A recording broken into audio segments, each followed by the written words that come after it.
Hey everyone আসসালামু আলাইকুম easy food কিচেনে আপনাদের স্বাগতম। আজকে আপনাদের সাথে মজার একটা ভর্তা রেসিপি শেয়ার করব। কাঁচা কলার ভর্তা। গরম ভাতের সাথে এই ভর্তাটা খেতে খুবই ভালো লাগে। চলুন কথা না বলিয়ে শুরু করি আজকের এই রেসিপি। কাঁচা কলার ভর্তার জন্য আমি নিয়েছি এখানে মিডিয়াম সাইজের 3টা কাঁচা কলা। কলার এপাশে ওপাশে কেটে নিয়েছি। আজকে এই ভর্তাটা আমি খোসা সহ করব।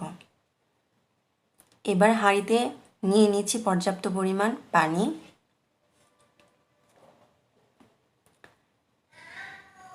এই পানিতে আমি কলাগুলো স্লাইস করে কেটে দিয়ে দিচ্ছি। স্লাইস করে কাটার ফলে দেখা যাবে কলাগুলো তাড়াতাড়ি সিদ্ধ হয়ে যাবে। ঢাকনা দিয়ে ঢেকে দিচ্ছি। ফিরে আসছি 10 মিনিট পর।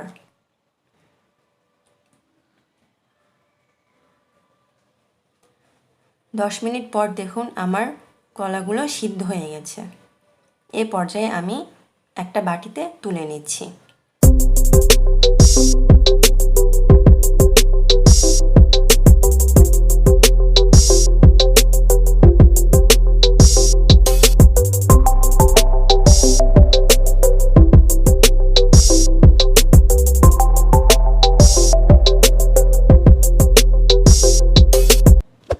এবার একটা প্যানে দিয়ে দিচ্ছি 2টো মিডিয়াম সাইজের রসুন কুচি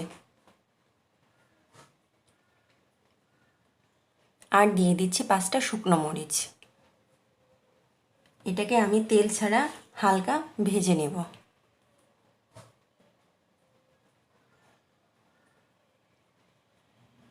গাইজ, আমি আজকে চেষ্টা করেছি আপনাদের সবথেকে সহজ পদ্ধতিতে ভর্তা করা দেখানো। যখন এটা হালকা ভাজা হয়ে যাবে সে পর্যায়ে নামিয়ে নেব। এবার একটা শিলপাটায় সিদ্ধ করা কলা, রসুন আর শুকনো মরিচগুলো একসঙ্গে বেটে নেব।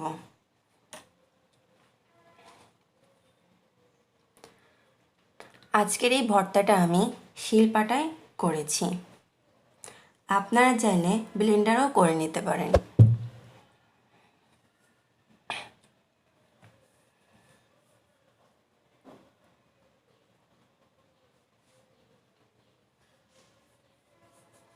সবগুলো উপকরণ একসঙ্গে বাটা হয়ে গেলে আমি তুলে নিচ্ছি।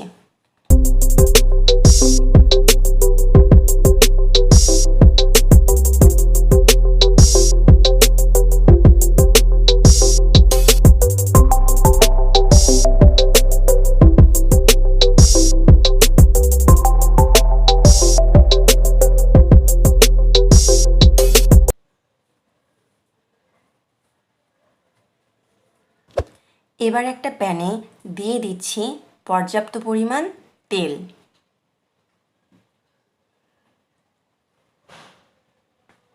তেলটা গরম হয়ে আসলে দিয়ে দিব পরিমাণ মতো পেঁয়াজ কুচি।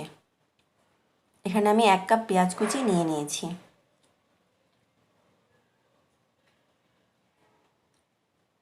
পেঁয়াজটা হালকা একটু ভেজে দিয়ে দিব স্বাদ মতো লবণ।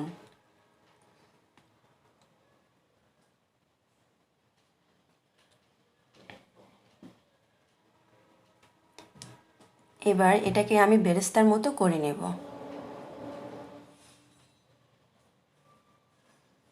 পেঁয়াজটা যখন বেরেস্তার মতো ভাজা হয়ে যাবে তখন দিয়ে দিব কলা ভর্তাটা।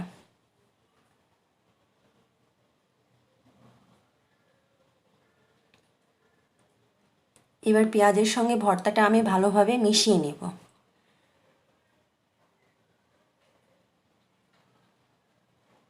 ভালোভাবে মেশানো হয়ে গেছে।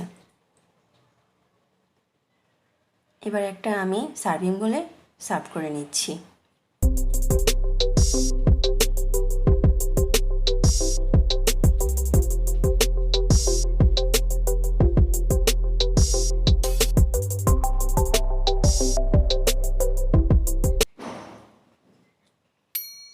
বাস, তৈরি হয়ে গেছে আমার মজাদার সুস্বাদু কলা ভর্তা। গাইস, আপনারা বাসায় অন্তত একবার এটা ট্রাই করে দেখবেন। আশা করি আজকের ভিডিওটা আপনার ভালো লেগেছে। ভালো লেগে থাকলে একটা লাইক এবং সাবস্ক্রাইব করে আমার পাশে থাকবেন। আজকের মতো এই পর্যন্তই। আল্লাহ হাফেজ।